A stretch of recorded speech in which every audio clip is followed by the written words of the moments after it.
Good morning, Bulldogs. I'm Richard Liu. And I'm Julia Vanderkolk. And welcome to your BNN News Show. This week we'll be showing you more on Red Ribbon Week, the band Semi-State, Environmental Club, Table Tennis Club, Manga Club, and the Bulldog Food Pantry.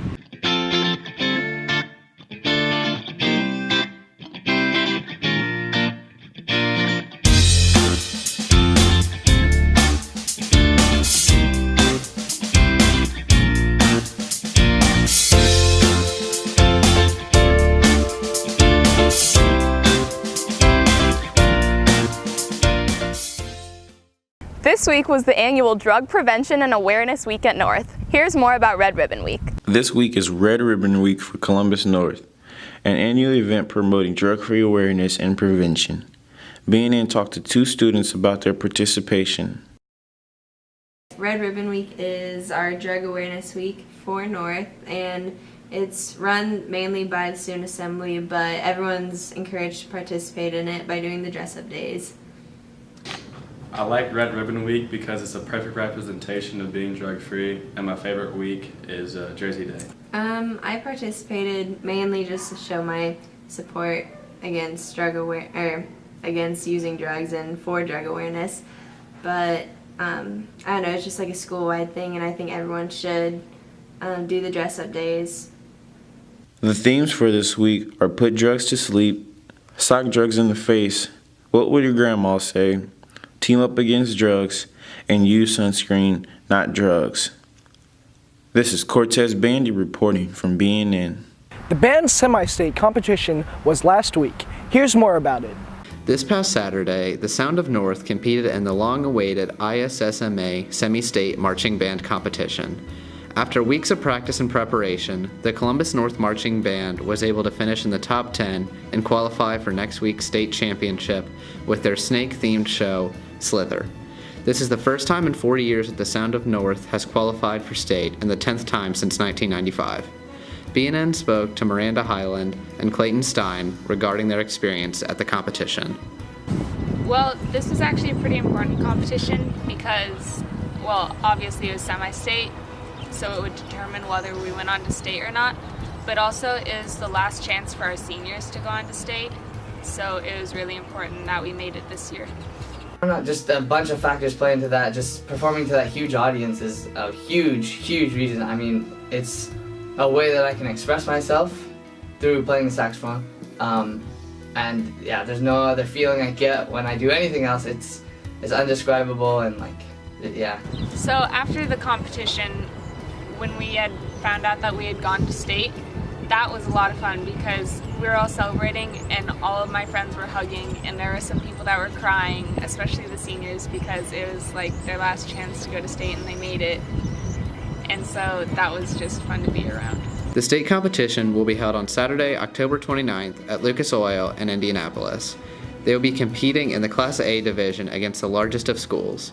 Columbus North's marching band will be intent on putting their best foot forward this weekend. This is Mark Alamano reporting for BNN. Where are we going? State! Where are we going? State! State! State! State! State! State! The Environmental Club is new to Columbus North in the 2016-2017 school year. Here's more about it. Columbus North High School has its very own environmental club. BNN sat down with club sponsor Mr. Murphy to learn more. Well, right now the environmental club is kind of focusing on first recycling papers in the school, because if you probably notice, we go through copious amounts of paper every day. So right now, if you see the hallways, usually on Fridays they have them all up here and we dump them out. Next goal is to actually start doing some of the corrugated cardboard and plastics. And then part of it too, for our school at Trilday B. Green, we are in the process of getting a small compost pile out of the courtyard too. Well, actually, it's been kind of around for a while. I don't remember if you remember, Tammy Reardon was before your time, but she's the one who started it. And then I think some students, I don't know the whole history of it, some students started doing it as their senior projects. It was kind of passed along. Didn't really get passed along last year, so it kind of had, you know, a 6-month hiatus and it's back again. So it's been around. Typically, it's been something to do with senior projects. The club meets on Wednesdays after school in Mr. Murphy's room. If you have any questions, you can send him an email. This is Kobe Gray reporting for BNN. Looking for a new after-school activity? Here's more about the Table Tennis Club. At Columbus North, some students are taking the initiative to enjoy their interests. Columbus North's new Table Tennis Club is an example of that. BNN chatted with club co-founder Adam Zhuang and member Sam Genter about the club. So I decided to join the ping pong club because I enjoy playing table tennis and it's something fun that I can do.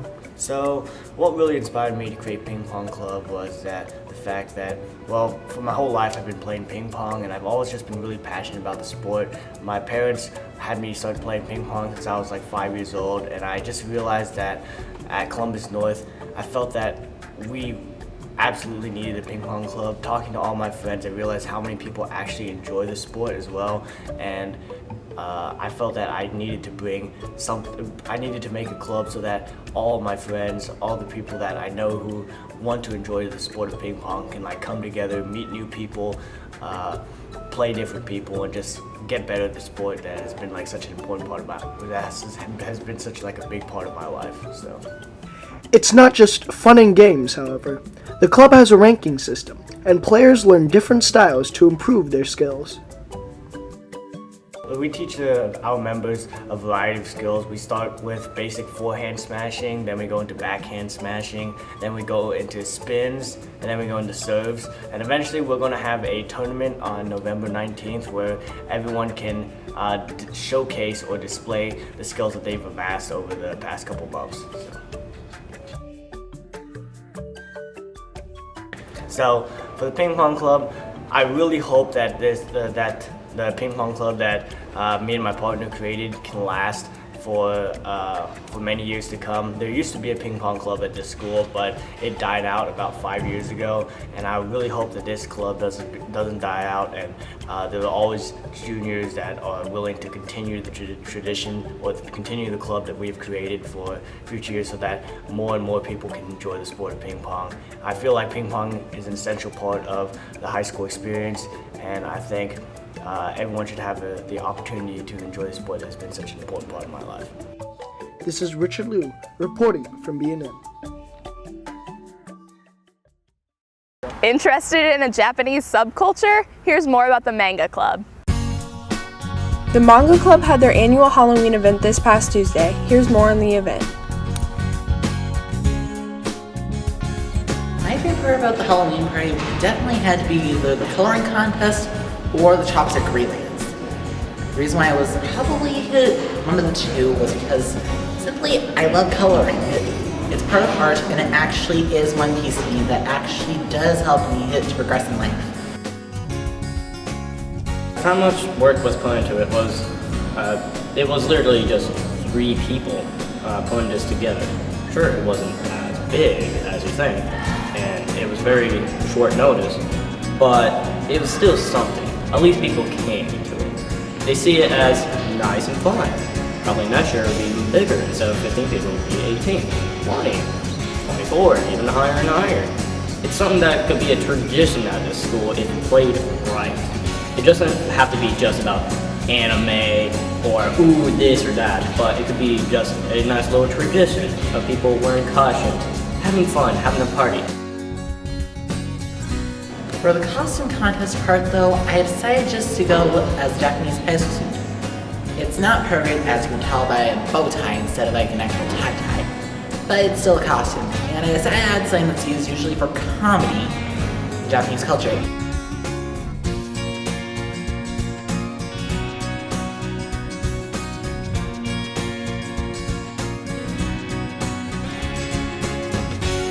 This is Jasmine Austin reporting for BNN. The Bulldog Food Pantry is open every other Friday. BNN sat with Miss Arthur to talk more on the dates of Food Pantry and why Food Pantry is important. Okay, well first of all, my name is Mrs. Arthur and I am part of the co-chair for the Columbus North Food Pantry, along with Mr. Perry, next door in Social Studies, and Miss Hant in English. And the Bulldog Pantry is open almost every other Friday, although some months are a little bit different just due to breaks and such. So we're going to be open this Friday, which is October 28th. And then the following after that will be November 11th. But anyway, mostly every other Friday, you'll see pantry posters around most drinking fountains where the dates are posted. And we open at 3 o'clock for any student that wants to come down from there. All they have to do is ask their teacher, I need to go to the food pantry, and they don't have to do it loudly, or the teachers all know to write a pass, and so they come down at 3, and we're open till 4:30, and then at 3:30 we open to Bulldog family members. So it basically, we know that when students are hungry, they don't perform as well in the classroom, so we're helping students and their families find and access nutritious food.